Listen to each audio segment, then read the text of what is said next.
এ বাবা আমার হালিমা তুষাদিয়া তিনি বলেন আমি যখন চলে আসলাম তায়েফ নগরে ঢুকে গেলাম। তায়েফ নগরে ঢোকার পরে আমি যখন বাড়ির ভিতরে পদার্পণ করলাম, আমি বাড়ির ভিতর যখন ঢুকে গেলাম, সুবহানাল্লাহ, আমি ওই সময় আমার স্বামীকে বললাম, ওগো আমার প্রাণের স্বামী, ওগো আমার মাথার মুকুট, আপনি আমার কোল থেকে বাচ্চাটাকে নিয়ে যান, আর এই বাচ্চাটাকে একটু নিয়ে আপনি বাইরে যান, আমি একটু দোলনাটা টাঙায় আনি। হালিমা বলছে আমি ওই সময় ওই দোলনাটা টাঙাবো, আর দোলনাটা টাঙতে যতটা দেরি বাবা, ঝুলাতে যতটা দেরি, আমরা হারিস বলতে আছেন আমি বাচ্চাটাকে নিয়ে আমার আগিনায় যখন গেলাম, কসম খোদার বলেও আমার কোলে থেকে ওই বাচ্চাটা যেমনি বাবা, একটা খেজুর গাছ ছিল, খেজুরের ডালগুলো শুকনো হয়েছিল, ওই জায়গায় যেন শুকনো খেজুর হয়েছিল, ওই গাছের দিকে আমার নবী যেমনি ইশারা করা, ওই গাছের পাতাগুলো যেন গজিয়ে গেছে, ওই মরা পাতা জিন্দা হয়ে গেছে। এ বাবা আমার নবীকে নিয়ে হারিস বলে আমি যখন একটু ময়দানের দিকে গেলাম, বাড়ি থেকে বের হয়েছিলাম, যত দূরে বাবা তায়েফ নগরের ময়দানের দিকে সব যেন খরাতে শুকনো হয়েছিল। এ বাবা আবার নবী যেমনি তাকে রহমতের দৃষ্টি দিয়াও সব জায়গা যেন সবুজ রঙের ঘাসে ভরে গেছে। আবার হালিমা তুষাদিয়ার স্বামী হারিস বলছেন আমি আর কত আশ্চর্য দেখব। আমি ওই সময় যখন নিয়ে আসলাম, আসার পরে আমার বাড়িতে যেমনি দেখলাম, ওই সময় আমার একটা বকরি ছিল, সবচেয়ে হলো দুর্বল, এই বকরিটার দিকে আমার নবী যেমনি দৃষ্টি দিয়ে যাও সবচেয়ে সবল হয়েছে। জোরে বলো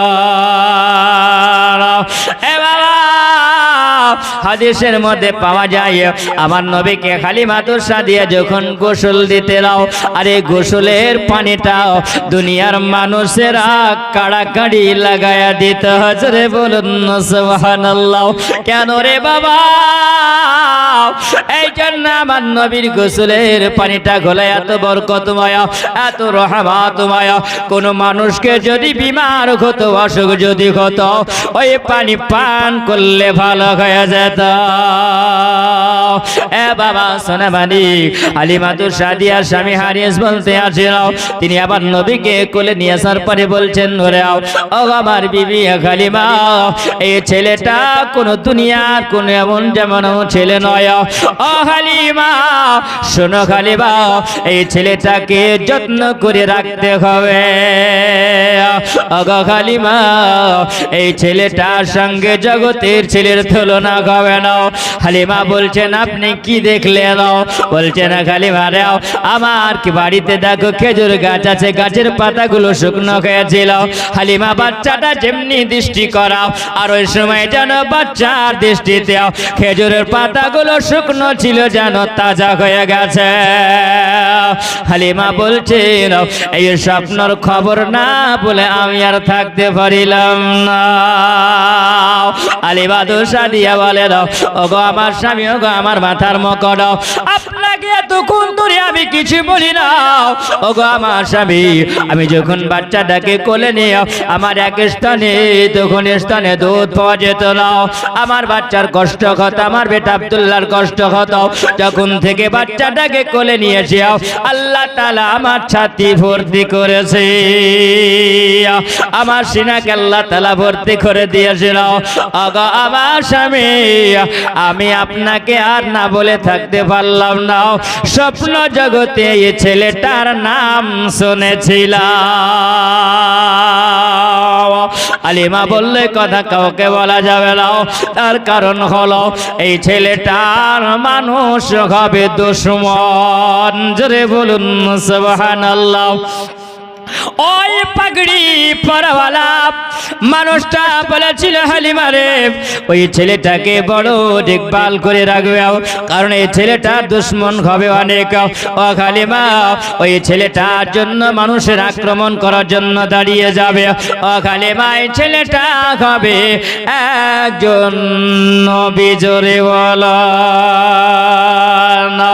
ও বাবা হালিমা বলে আমি দোল্লাতে যখন নবীকে শুইয়ে দিয়েছিলাম আর শুইয়ে দেওয়ার পরে রাত্রি বেলায় দেখা যেত হালিমা বলেন আমি ওই সময় আমার ওই ছেলেটাকে দেখেছিলাম কোনোদিন যেন আমার ছেলেটা দোল্লাতে কান্না করেনি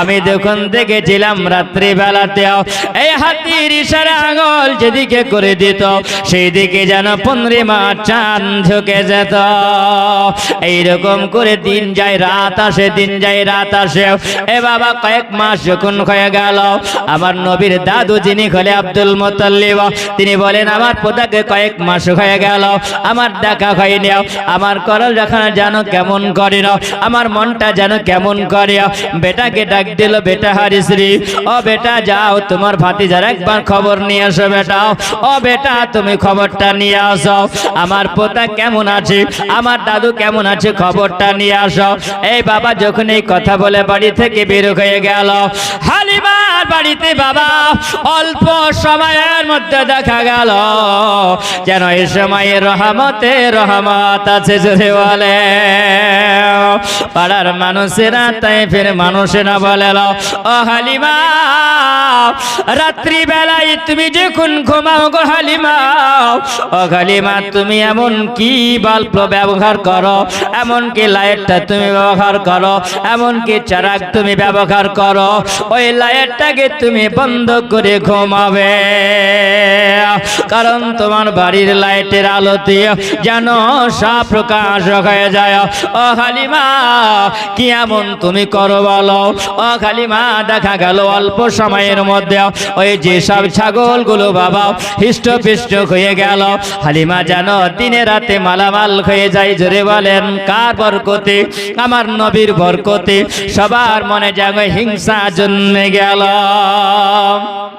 হালিমা বলে আমি ঝগড়া করব না তবে পায়ে পা বাঁধিয়ে ঝগড়া করার ইচ্ছা করে সুযোগ পাই না হালিমা বলেন আমি তো সুযোগ দিই না তাদেরকে ওরা বলছেন কেমন করে কিছু করা যায় এ বাবা হালিমার সঙ্গে যারা ছিল তারাই দুশ্মন হয়ে দাঁড়িয়ে গেল হালিমারে আমরা বাজারে একই সঙ্গে আমরা বাজার করেছি একই ময়দানে আমরা শাক কেটেছি একই বাজারে বিক্রি করেছি হালিমাও তুমিও তাইফ নগরে থাকো আমরাও তাইফ নগরে থাকি তুমিও মক্কা থেকে বাচ্চা নিয়ে এসেছো আমরাও বাচ্চা নিয়ে এসেছি হালিমাও তুমি এত দিনে রাতে কেমন করে তুমি বেড়ে যাও তুমি মালামাল হয়ে যাও রে হালিমা ও হালিমা তুমি বড় দরিদ্র ছিলে হালিমা তো সাদিয়া কিছুই বলে না জোরে বলেন সুবহানাল্লাহ সবাই বলছেন এক কাম করো হালিমা যেই জায়গাতে ছাগল চড়ায় আমরা ওই জায়গাতে ছাগল চড়াবো ওই জায়গাতে আমরাও ছাগল চড়াবো হালিমা বলছেন দিলেওয়ালা কে জোরে বলেন দেনেওয়ালা কে দেনে গলা গলে আল্লাহ এ বাবা হালিমা বলছে তোমরা যদি হিংসা করো না কেন আমাকে তোমরা পারবে না কারণ আমার বাড়িতে আছেন তো জাহানের বাদশাহ এ মুসলমান হালিমা তো সাদিয়া তো ঝগড়া করবে না করবে ঝগড়া করবে না পাড়ার মেয়েরা যেন থামে না এইরকম করে দিন যায় রাত আসে আমার নবীর দাদু যান যিনি হলে আব্দুল মুত্তালিব বেটাকে বলল বেটা আমার পোতাকে একবার দেখে এসো খবরটা নিয়ে আসো কেমন আছে ওই সময় জানো আমার নবীর চাচা হারিস তিনি বলেন আমি তাইফ নগরে যখন ঢুকলাম ওই সময় হালিমার বাড়িতে আমি চিনি না হালিমার বাড়ি তো চিনি নাও আচ্ছা বলুন কোন কান্তনগরে যদি কোনো মানুষ আলগা মানুষ আছে জিজ্ঞাসা করবে না করবে না জিজ্ঞাসা করবে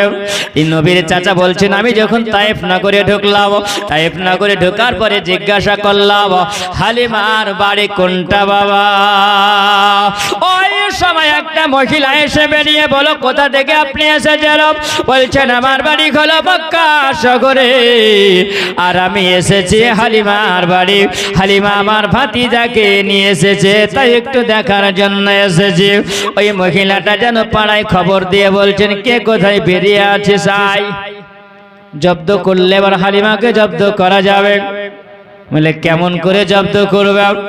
এমন করে তার কান মোটা করব, ব্রেনটাকে ধুলাই করে দেওয়া। হালিমা তো সকাল বেলাতে বেরিয়ে যায় আর সন্ধ্যা বেলায় বাড়ি আসে। সারাদিন তো ছেলেটাকে দুধ পান করাই না। সুযোগ পাওয়া গেছে ভাই, যত রকমের ভাষা ছিল বুঝলেন, সব তো রেগে একদম বম হয়ে গেছে। হ্যাঁ, আমার ভাতিজাকে তোমাকে দিয়েছে আর তুমি সকালে যাও সন্ধ্যায় আসো।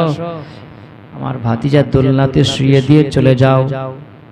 দুধ খাওয়ার জন্য যদি কাঁদে, দোলনা থেমে গেলে তো কাঁদবে, কাঁদবে না? কাঁদবে না বাবা? কিন্তু আমার নবী কি কাঁদবে? জোরে বলে, আমার নবী কাঁদবে না। এটা নবীর চাচার ধারণা। উনি তালোয়ার খানকে বের করে হালিমার বাড়ির সামনে দাঁড়িয়ে আছে। বলে তোর একদিন কি আমার একদিন? হ্যাঁ, আমার ভাই আব্দুল্লাহর ছেলে মোহাম্মদ।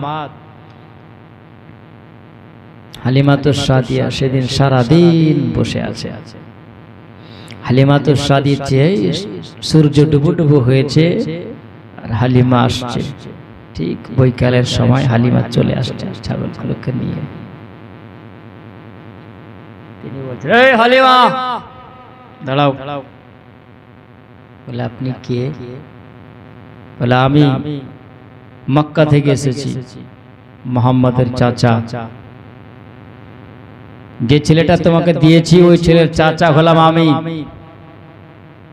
উনি বলছেন, হ্যাঁ ভালো কথা, আপনি এসেছেন আমার বাড়িতে, বসেন, নাস্তা পানি করবেন, তারপরে আপনার সঙ্গে কথাবার্তা বলবো। না, তোমার নাস্তা পানির কোনো দরকার নাই। তার কারণ তুমি সকালে যাও। আমার ভাতিজা কোথায়? বলছে আপনার ভাতিজাকে দোলনায় শুইয়ে দিয়েছি। বলে শুইয়ে দিয়ে তুমি সকালে চলে যাও, তোমার ভাতিজার দোলনা কে হিলাবে? হ্যাঁ, আমার ভাতিজাকে আদর দিবে কে? খিদা লাগলে কে খাওয়াবে? হ্যাঁ, হালিমা বলছেন একবার দোলনা দিয়ে চলে গেলে সারাদিন দোলনা দিতে হয় না। জোরে বলেন সুবহানাল্লাহ। বলছেন পাগলামি করার জায়গা পাও না? হ্যাঁ, একটা ছেলের দোলনা কিন্তু দলিয়ে দাও তো সারাদিন চলবে? হ্যাঁ, বলে শোনো, পাগলামি আমার সঙ্গে করো না। বলছেন হুজুর আপনার সঙ্গে আমি বেয়াদবি করিনি, সত্য কথা বলছি। বলো সত্য মিথ্যা যদি হয় এটা যাচাই করতে হবে। কি? তোমার বাড়ির ভিতরে তুমি আগে ঢুকবে না, কারণ ঢুকিয়ে গিয়ে তুমি তাজকা হিলিয়ে দাও। হ্যাঁ, চালাকি যদি হয়, তাই না? হারিস বলছে আমি যাব আগে, দেখবো, আর হাতে তালোয়ার আছে, আমার ফাইসালা কিন্তু আলাদা হয়ে যাবে। হালিমা বলেন গল্লাম, এই তো হাতে তলোয়ার দেখতে পাওয়া যায়। দরজাটা খুলে দিলে, যেমনি দরজা খোলা তো সুবহানাল্লাহ, আল্লাহ পাক রব্বুল আলামিন বলছেন কুলিল্লাহুম্মা মালিকাল মুলকি তুতিল মুলকা মান তাশা। আমি আল্লাহ পাক যাকে মুলকের বাদশা আমি আল্লাহ বানাই, দুনিয়ার মানুষকেও তাকে ভিখারি বানাতে পারবে না। জোরে বলেন সুবহানাল্লাহ। আমি আল্লাহ যাকে চেয়ারে বসার সম্মান আমি আল্লাহ দিব, যাকে আমি আল্লাহ সিংহাসনে বসাবো, আমি আল্লাহ যাকে বাদশা বানাবো, আমি আল্লাহ পাক যাকে আমি আল্লাহ ইজ্জত দিব, কেউ বেইজ্জতি বানাতে পারবে না। আর আমি আল্লাহ পাক সেকেন্ডের মাধ্যমে আমি আল্লাহ তাকে ফকিরও বানায়া দিই, সেকেন্ডের মাধ্যমে আল্লাহ বাদশাও বানায়া দিই। জোরে বলেন সুবহানাল্লাহ। এটা হলো আল্লাহ পাকের ফরমান। আল্লাহ পাক তো দেখছেন। আল্লাহ পাক বলেন জিবরিল যাও আমার নবীর দোলনাটা একটু হিলিয়ে এসো। জোরে বলেন সুবহানাল্লাহ। নবীর দোলনাটা একটু হিলিয়ে এসো। তার কারণ দেখো আমি তো হালিমাকে ভালোবাসি, ভালোবাসার কারণে তো আমি নবী তো হালিমার কোলে তুলে দিয়েছি। জোরে বলেন সুবহানাল্লাহ। আজকে যদি এই দোলনা না হিলে তো হালিমার মান সম্মান থাকবে না। হ্যাঁ, তুমি যাও দোলনাটা হিলিয়ে এসো, আমার নবীর রহমাতাল লিল আলামিনের দোলনা হিলাও। জিবরিল আমিন আলাইহিস সালাম আমার নবী মুস্তাফার দোলনাটা তিনি হিলাবেন, আর যেমনি হিলিয়ে দিয়েছে হিলিয়ে দিয়ে চলে যাবেন। আল্লাহর নবী সাল্লাল্লাহু তাআলা আলাইহি ওয়াসাল্লাম জিবরিল আমিন আলাইহিস সালামের হাতটাকে গপ করে ধরেছেন, জোরে বলেন, গপ করে ধরেছে আমার নবী। আমার নবী বলছেন, জিবরিল কোথায় যাও? বলে আপনার দোলনা হিলাতে এসেছিলাম, কাজ শেষ, এবার চলে যাব। বলে যাবে, তবে শুনে যাও, তুমি কেন এসেছো? বলে হুজুর আল্লাহর হুকুমে আপনার দোলনা হিলাতে এসেছি। জোরে বলেন সুবহানাল্লাহ। দোলনা হিলাতে এসেছি। তো জিবরিল কি বলেন? কই বলেন, জিবরিল যারে দোলনা ধরে দোলা দিতে নিজাত না করে। জোরে বলেন সুবহানাল্লাহ। জিবরিল যারে দোলনা ধরে দোলা দিতে নিজাত না করে।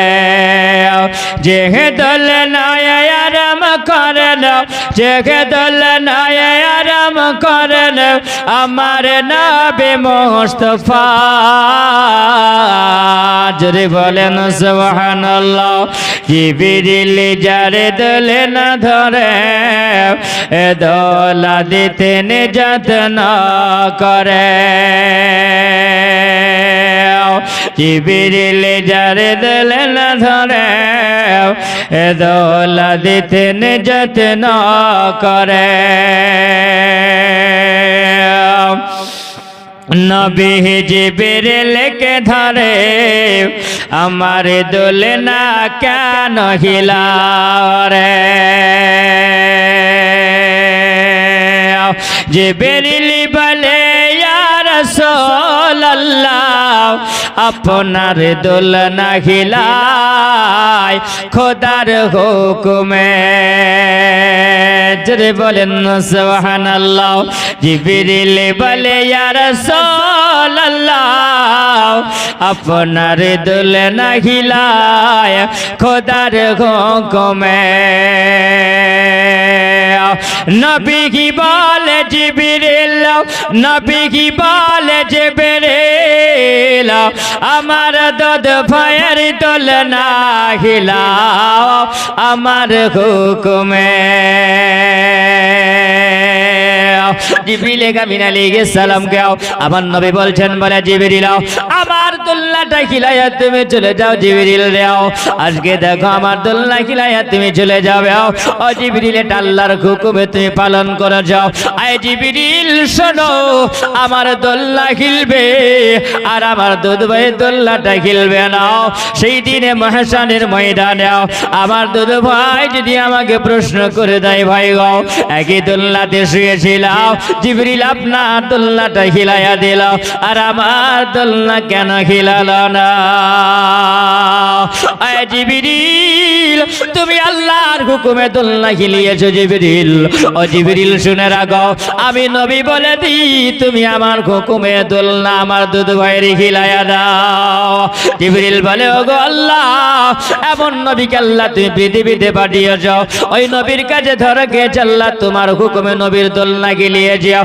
এখন যে তোমার নবী বলছেন দুধ ভাইয়ের দোলনা গিলাতে দাও, আমার আল্লাহ বলেন মাইয়ুতিল্লাহ রাসূলুহু ফাকাদ আতা আল্লাহ। আয় জিবরিল আমি যেটা বলি ওটা হয় আমার বলা, আর আমার নবী যেটা বলে সেটা হয়ে যায় আল্লাহর বলা। জোরে বলো আতিকুল্লাহ ওয়া আতিকুর রাসূল। ওগো জিবরিল আমার নবীর ইতায়াত করো, মানে আল্লাহর ইতায়াত করো। জোরে বলেন সুবহানাল্লাহ।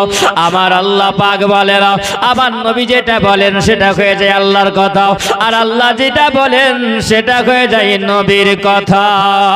কারণ আমার নবী একটা বানাওয়াটি কথা বলে না। জোরে বলেন সুবহানাল্লাহ। এ বাবা জিবরিল আমিন আলাইহিস সালাম ওই সময় যেন দোলনাটা হিলাইয়া দিল, আর দোলনা হিলিয়ে দিয়ে জিবরিল চলে গেল। ওই সময় যেন আমার নবীর চাচা দেখলো যেমনি বাড়ির ভিতরে ঢোকা বাবারি, ওই সময় যেন দেখছিল আমার মুহাম্মাদের দোলনা চলতে আছে। বলছেন বলে হালিম হালিমা গো, আমি তো আজকে তায়েফের মানুষেরাও আমাকে এমন এমন কথা বলেছে হালিমাও, আমি তো বিশ্বাস করে নিয়েছিলাম। হালিমা আজকে যখন চোখে দেখে নিলাম, ওগো হালিমা আমার ভাতিজাকে ভালো করে নিয়ে থাকিও। ওগো হালিমা আমি তোমার উপরে খুশি হয়ে গেলাম। হালিমা বলছেন বলে ভাইয়া আমার বাড়ি যখন এসে একটু নাস্তা পানি করে যাও, ওই জায়গাতে বাবা নাস্তা পানি করে তাকে বিদায় করে দেওয়া হলো। হালিমাতু সাদিয়া বলেন রাজায় দিন চলে আসে। হালিমাতু সাদিয়ার বেটা বেটি ছিল, একটার নাম হচ্ছে সাইমা, একটার নাম হলো জুমরা। বেটার নাম হলো জুমরা, বেটির নাম হলো সাইমা। আর এক বেটার নাম হলো দুধআল্লাহ, আর এক বেটার নাম হলো আব্দুল্লাহ। যেটা বাবার ছোট বেটা ছিল এই সাইমা জুমরা বলে মা গো আমরা দুধ ভাইকে যেই দিন থেকে আমরা মোহাম্মদ দুধ ভাইকে পেয়েছি মা গো, সেই দিনে যেন আমরা বড় আনন্দিত আছি।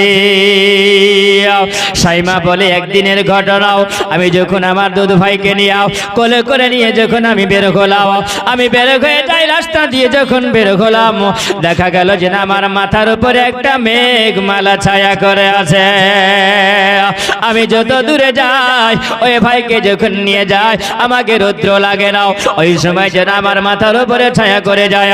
আমি একদিন হঠাৎ করে দেখলাম কিছু মানুষেরা খেলাধুলা করছে, ছেলেরা খেলাধুলা করে। আমার বেটা দুধ ভাইকে নিয়ে আমি খেলা দেখতে যখন যাই, ওই সময় দেখতে যাওয়ার পরে যেন আমাকে কে আওয়াজ দিয়ে বলছে না হালিমার বেরিয়াও। ও সাইমা এই বাচ্চাটাকে নিয়ে তুমি খেলা দেখতে এসেছো, এই বাচ্চাটা জগতের খেলা দেখে না। ও সাইমা তুমি নিয়ে চলে যাও। সাইমা বলেন আমি এইরকম ভাবে আমার দুধ ভাই মুহাম্মদ সাল্লাল্লাহু আলাইহি ওয়াসাল্লামকে দেখিয়া, যে ছেলেটা এক মাসে বড় হতে এক বছরে বড় হতে যতটা সময় লাগে, ওই দেখা যায় 6 মাসে মতো বড় হয়ে যায়। জোরে বলে এ বাবা আমার নবী যখন গোটে গোটে পায় আমার নবী হাঁটতে আরম্ভ করেছিল, ওই সময় সাইমার জুমরা বলে মা গো আমার দুধ ভাই বেটা গাও, আপনার বেটা দুধ বেটা মোহাম্মদকে মা গো, আমাদের দুধ ভাই মোহাম্মদকে মা আমাদের সঙ্গে বানায়া দাও, আমরা ময়দানে নিয়ে যাবো ছাগল চড়াতে গো মা।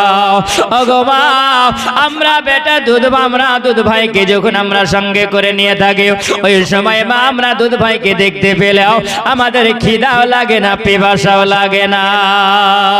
আমার ভাইকে দেখে আমাদের কলেজাটা জড়াইয়া যায়, আমাদের পরানটা জড়াইয়া যায় গো মা। মা বলছে বেটা তোমরা যখন নিয়ে যাবে যাও। আমার খালি মা ছেলে মেয়েরা যখন নিয়ে চলে গেল বাবা, ওই সময় একটা পাথরের উপরে বসিয়ে দিলেন। আবার নবী বসে আছে, আর ওই জায়গাতে যেন একটা পাহাড়িয়া সাপ আমার নবীর অপেক্ষাতে ছিল। তেমনি বাবা দেখা আমার নবী একটা বাবলা গাছে নিজে বসে বসে আরাম করে রাও। আর ওই সময় বাবলা গাছের পাতার ফাঁক দিয়ে যাও, একটু রোদের কিরণ লাগছে, ওই জায়গাতে পাহাড়িয়া সাপ বলে আমার নবীর মাথার উপরে ছায়া করব, আর আমার নবীকে আমি জান ভরে দেখে সালাম দিয়ে দেওয়া। আমার নবীকে দেখে পাথরে সালাম দিত, গাছে সালাম দিত, তরুলাতে সালাম দিত। এ বাবা আমার নবীকে দেখি জমিনে সালাম দিয়ে দিত বাবারে। ওই জায়গাতে পাহাড়িয়া সাপটা এসে আমার নবীর মাথার উপরে ছায়া করে আসে। দূর থেকে যেন সাইমা দেখতে পেয়েছে, জুমরাকে বলে জুমরা গো ও ভাই তাড়াতাড়ি করে এসো, দেখো আমার ভাইকে যেন ওই যে পাহাড়িয়া সাপ দেখা যায়, আর মনে হয় আমার ভাইকে বাঁচিয়ে রাখে নিও। তারা যখন দ্রুত বেগে দৌড়ে দৌড়ে যখন আসলো, ওই সময় সাপ বলে আল্লাহ ওই যে দেখা যায় জুমরান সাইমা দৌড়ে আসছে, আমাকে যদি লাঠির বাড়ি দেয় তো আর থাকা যাবে না, আমি পালিয়ে যাই, কোথায় যাব লুকিয়ে যাবে। ও পাহাড়িয়া সাপ যেন পালিয়ে গেল। ওই সময় আমার মুহাম্মদ সাল্লাল্লাহু আলাইহি ওয়াসাল্লামকে দুধ ভাইকে তারা কোলে নিয়ে দেখলে এদিকে ওদিকে চুমা দিয়ে দেখে ওই জায়গায় সাপে কোনো দংশন করেছে কিনা। জুমরান সাইমা বলছে বলছে, বলে শোনো ওরে জুমরা, আমার মাকে যদি কথাটা বলা যায় আমার মা আমাদের সঙ্গে আর পাঠাবে না, এই কথাটা গোপনে রাখতে হবে। বাবা সেই দিনের সন্ধ্যা হয়ে গেল, আমার নবীকে সঙ্গে করে নিয়ে চলে যায়। এইরকম ভাবে বাবা চলে আসে নাও। হঠাৎ করে একদিনে যেন আবার তার পরের দিনে এসে যাও। পরের দিনে যখন এসে যাও, ওই সময় যেন কিছু হিংস্র প্রাণীরা জঙ্গলের বাঘেরাও আমার নবীকে তারা যেন চাতক পাখির নাই দেখতে আছে। জোরে বলে এ বাবা, ওই সময় দেখা গেল যেন একটা ছাগল আমার নবী মুস্তাফা সাল্লাল্লাহু আলাইহি ওয়াসাল্লামের দিকেও এমন ভাবে ছাগলটা দ্রুত বেগে আসে। কারণ ছাগলটা এত দ্রুত বেগে আসে, জুমরা হাতে একটা লাঠি ছিল, ভাবছে ছাগলটা হয়তো আমার দুধ ভাই মোহাম্মদকে খাম করে দিবে, অ্যাক্সিডেন্ট করে দিতে পারে। এই বলে বাবা এমন জোরে একটা লাঠি মেরেছে, সঙ্গে সঙ্গে যেন ছাগলটার পায়ে লেগে ছাগলটা যেন জমিনে পড়ে গেল। আমার নবী বলতে আছেন, ভাই জুমরা তুমি আজকে ছাগলটাকে কেন মারলে ভাই? বলছেন বলে ভাই মোহাম্মদ, যদি ছাগলটাকে আমি লাঠির আঘাত যদি না করে দিতাম তাগুলো হয়তো তোমাকে ক্ষম করে দিত। এই জন্য আমার নবী বললেন, বলে জুমরা রিও ও ভাই জুমরা, এই ছাগলটা আমাকে মারার জন্য আসে না, এই ছাগলটা সালাম করার জন্য এসেছিল। ছাগলটা যেন জমিনে পড়ে আসে। আমার নবী হলেন রহমতি নবী। আমার নবী যেন ছাগলটার কাছে যাওয়ার পরে আমার নবী যেমনি হাত খানা বোনাইয়া দিলেন, ওই সময় যেন ছাগলটা খাড়া হয়ে দাঁড়িয়ে গেল। আবার নবী বলেন, জুমরা গো, তোমরা গলে তোড়নে वाला আর আল্লাহ যে আমাকে পাঠিয়েছে জোড়ানে वाला, তোমরা ভেঙে দেবে আর আমি গোটা করে দেব। ওগো জুমরা, এই বলে আমার নবী মুস্তাফা সাল্লাল্লাহু আলাইহি ওয়াসাল্লামকে বকরিরা যেন সব সালাম দিয়ে চলে গেল।